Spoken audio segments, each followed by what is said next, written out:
Nunca habían soportado situación semejante los infelices griegos. Los miembros de la Liga de Delos empezaron a echar de menos el yugo ateniense y llegaron casi a compadecer a los atenienses. En Tebas, sobre todo, hallaron refugio los atenienses ansiosos de libertad, poniéndose al abrigo de los 30 tiranos. Transcurridos 8 meses de tal régimen, un grupo de refugiados atenienses salió de Tebas y se encaminó hacia Atenas, dirigidos por Trasíbulo. Muerto Critias en las luchas que siguieron, fue fácil eliminar a los tiranos y restablecer las instituciones democráticas. En otras ciudades la decarquía siguió el mismo sino.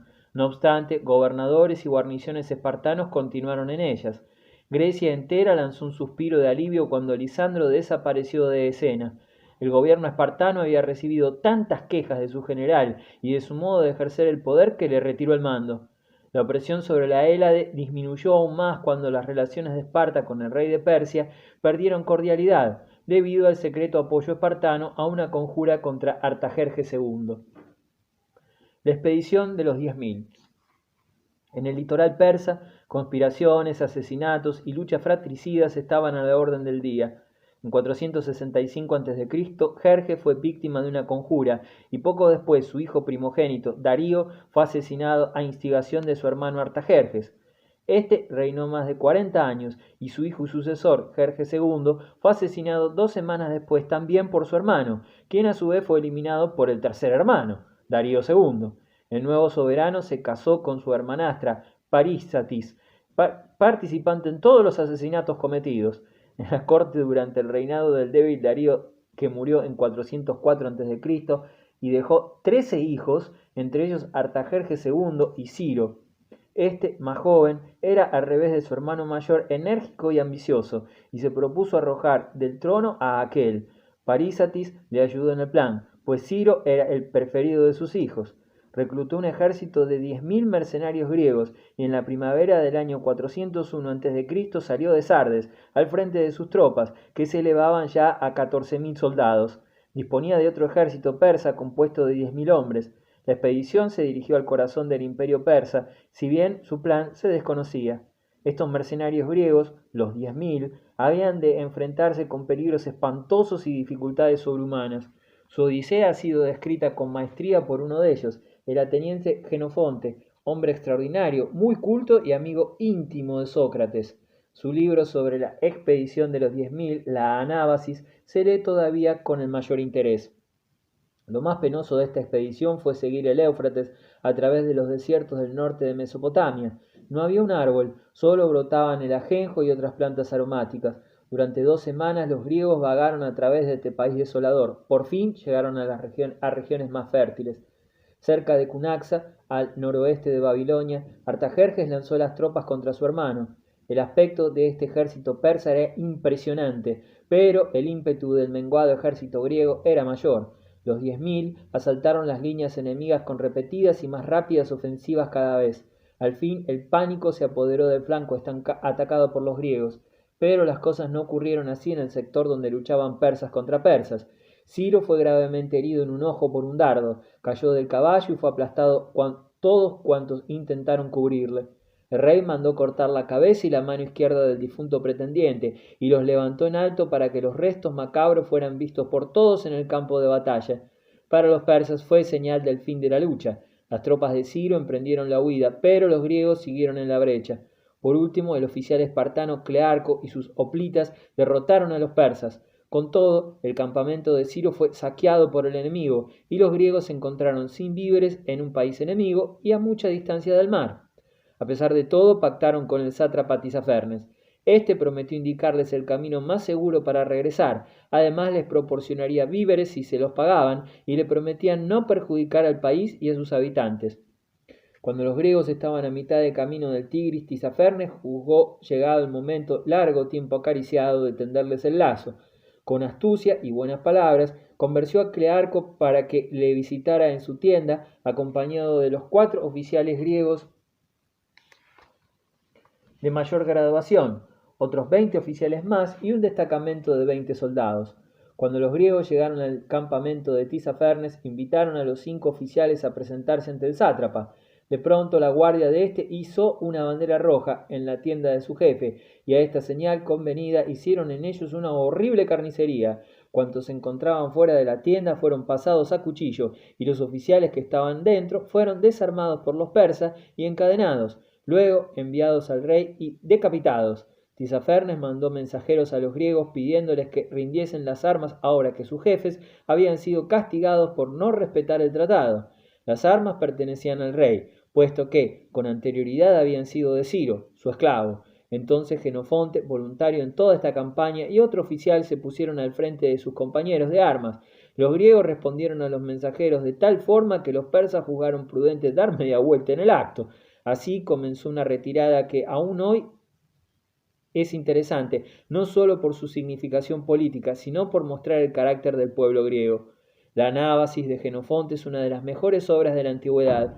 Nos presenta hombres procedentes de toda la Hélade, un microcosmos del pueblo griego, con sus virtudes y defectos. Este pequeño ejército estaba aislado y rodeado de peligros en un país inhóspito y hostil. El grupo era fuerte, mientras había unión. Todos se percataban de que la unidad era una necesidad imperiosa. Los soldados deliberaban y tomaban decisiones, como si se tratara de una especie de polis nómada e independiente. Tisafernes no osó en lo sucesivo atacar de frente a los griegos, aunque estuviera en posición favorable. Se contentó con hostigar la retaguardia griega con ataques de caballería. Los griegos sufrieron aún más cuando llegaron a las regiones montañosas del actual Kurdistán, en donde los indígenas les acogieron con una lluvia de flechas y los honderos con proyectiles de tanta fuerza que les causaron heridas mortales pese a sus cascos, corazas y escudos. Los 10.000 llegaron por fin a las montañas de Armenia. El frío de diciembre era terrible y los griegos caminaron mucho tiempo con nieve hasta la cintura, sufriendo el azote de un viento glacial. Muchos soldados agotados de hambre y cansancio se tendían para dejarse morir. Jenofonte, que dirigía la retaguardia, los obligaba a levantarse, los golpeaba con mis puños para que no fueran víctimas de las armas enemigas. Felizmente, los griegos llegaron casi exhaustos a unas ciudades ricas en ganado, alimentos, vino y cerveza, y se quedaron allí una semana para reponer fuerzas.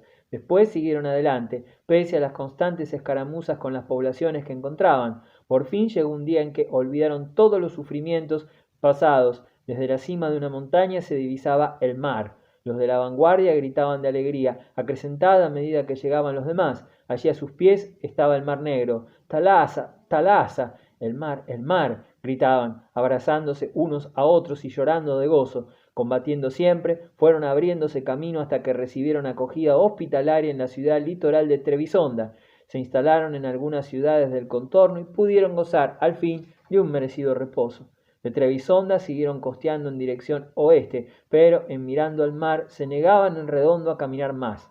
Tras muchas dificultades pudieron disponer de una flota. Los sufrimientos tocaban casi a su fin. Los griegos pisaron por primera vez tierras europeas en Bizancio en el año 399. Allí parte del ejército se dispersó. Otros continuaron el viaje hacia sus patrias respectivas y el grueso de éste se puso al servicio de los espartanos, que los transportaron al Asia Menor.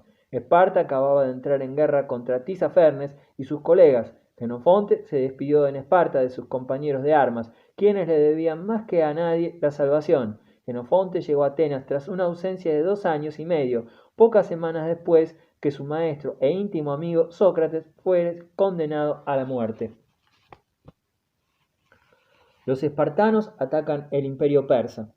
La expedición de los 10.000 no fue solo además un suceso importante en la historia del mundo, porque reveló la debilidad del imperio persa. Desde entonces los griegos más perspicaces advirtieron que un ejército poco numeroso y bien pertrechado bastaría para quebrantar definitivamente el poderío del rey de Persia, y esta idea sería el móvil de las hazañas de Alejandro Magno. El creciente desprecio de los griegos hacia los persas parecía estar en aparente contradicción con el influjo que el imperio del rey de reyes ejercía entonces sobre los destinos de Grecia. Sin embargo, esta influencia más se basaba en la escinsión de los griegos que en el poder de los persas. Además, el rey, que disponía siempre de abundante oro, dirigía con eficacia las intrigas de unos griegos contra otros.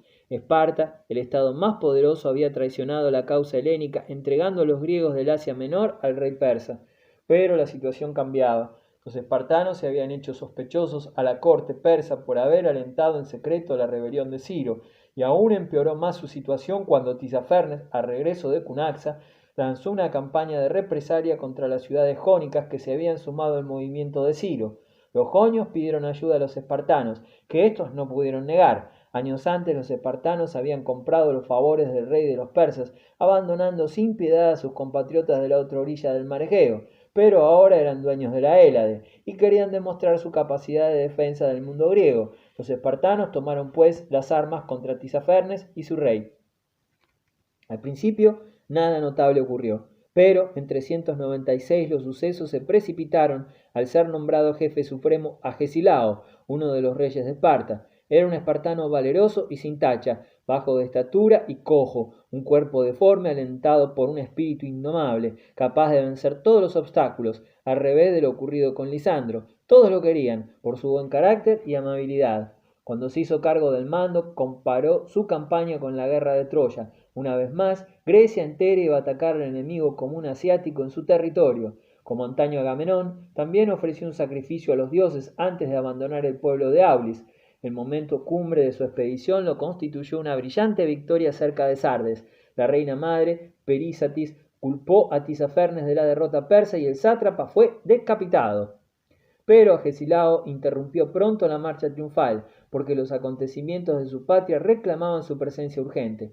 En primer lugar, se levantaron en armas los tebanos contra los espartanos, y los derrotaron en una batalla en la que Lisandro halló la muerte. La situación era aún más desesperada, porque los corintios se aliaron con los tebanos, y los atenienses vieron llegada la hora de su libertad. Después se sublevaron los argivos y otros pueblos. Se había creado un frente antiespartano, tal vez merced al oro persa. Esta amenaza obligó a los espartanos a llamar a Agesilao. El jefe espartano había soñado con una brillante carrera en Asia, pero, por el bien de Esparta, obedeció a los éforos. Regresó por tierra, atravesando Tracia, Macedonia y Tesalia. Cuando llegó a Beocia, halló las tropas coaligadas cerca de Queronea. Corría el año 394. La batalla fue cruel y Agesilao quedó gravemente herido. Se libró gracias al valor de los 50 espartanos de su guardia personal, pero consiguió la victoria. Sin embargo, este éxito perdía valor ante la aplastante derrota que una flota persa a las órdenes del ateniense Conón acababa de infligir a la marina espartana en Egospótamos, en el extremo sudoeste del Asia Menor, derrota que acabó con la hegemonía naval espartana. Este desastre mudó repentinamente el signo de la situación y Agesilao no pudo volver al Asia. Conón movía su flota de isla en isla, de puerto en puerto del mar Egeo, expulsando de todas partes a los gobernadores espartanos. Estos se habían hecho odiar tanto que Conón pudo cumplir su misión con sorprendente facilidad. A su regreso a Atenas, el pueblo lo acogió en triunfo, aclamándolo como libertador de la patria y segundo Temístocles. Con general satisfacción, Conón mandó a reconstruir las murallas de Atenas. Todos querían participar en la tarea. Beocia y otros pueblos vecinos que 11 años antes habían festejado el derribo de los muros, ofrecieron ahora su ayuda y los reconstruían con alegría. En efecto, el rey persa y su sátrapa de Jonia creyeron llegado el momento de inclinar la balanza griega en favor de Esparta. Los persas imprimieron un cambio radical a su política y detuvieron a Conón, declarando que éste obraba contra los intereses del rey. Conón fue paralizado en un momento en que tanto podía hacer para el nuevo progreso de Atenas. Los espartanos se alegraron de ello. Más tarde, un astuto embajador de Esparta consiguió de Persia la firma de un tratado de paz.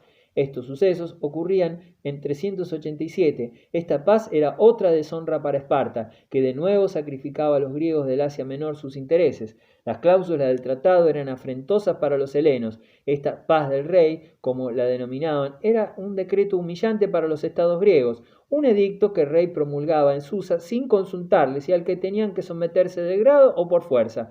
El tratado estipulaba que todas las ciudades del Asia Menor pertenecían en adelante al rey.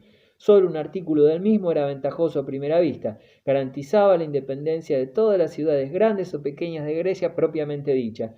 ¿Podían desear algo más los griegos? Nada, sin duda. Si Esparta no hubiera sido aliada de Persia, Esparta era el gendarme de Artajerjes. Con él podría malograrse toda tentativa de unidad entre los griegos.